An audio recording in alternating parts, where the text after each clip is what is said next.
It's 22 minutes away from 2 o'clock. This is All Angles, the Friday edition here on eNCA. Good to be with you. I'm Gareth Edwards. Now, the man arrested for allegedly smashing the windows and doors of the Constitutional Court building in Braamfontein going to remain behind bars. Now, he's being charged with malicious damage to property. He also is refusing to apply for bail. It's understood, Heidi Giokos, that he's going to be sent for psychiatric evaluation. We'll talk about what the eNCA says in a moment. First of all, any reaction at all from family, friends, relatives?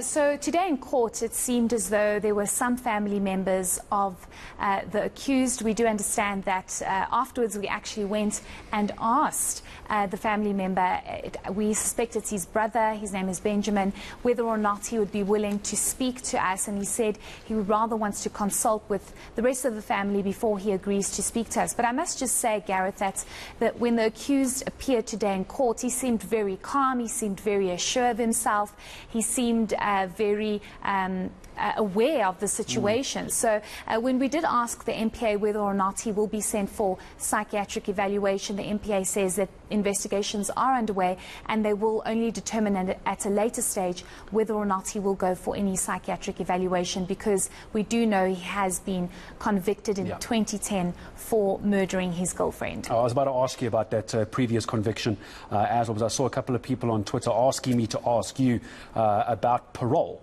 How did that happen? If this is the case, the incident only happened a few days ago. That's what happened, in case you're wondering. So let's now focus on the eNCA.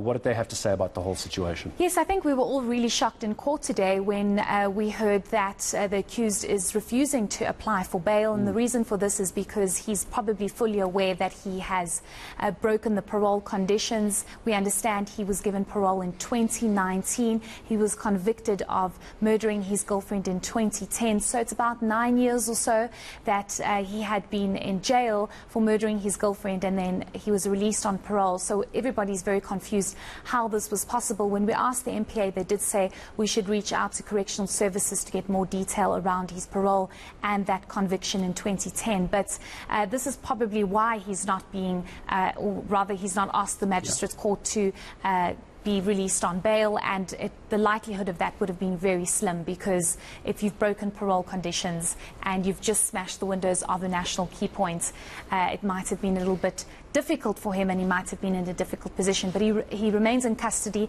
until the 25th of March. But let's listen to what the eNCA had to say with regards to this previous conviction and his parole. Yes, we can confirm that the accused is currently serving parole under correctional supervision for a charge of murder. He was convicted in 2010 and released on parole in 2019. So what we have now done as the state is to request the investigating officer to liaise with the Department of Correctional Services in terms of establishing whether or not the accused person before court contravened his parole conditions, and if so, then he should be taken back to custody to serve the remainder of his sentence.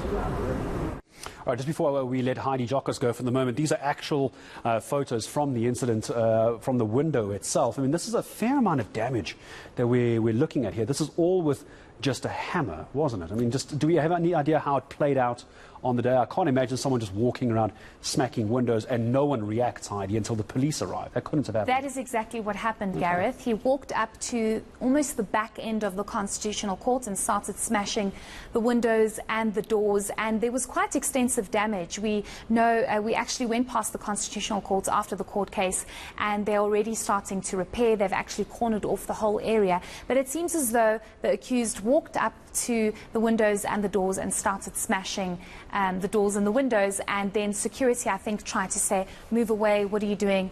SAPS arrived.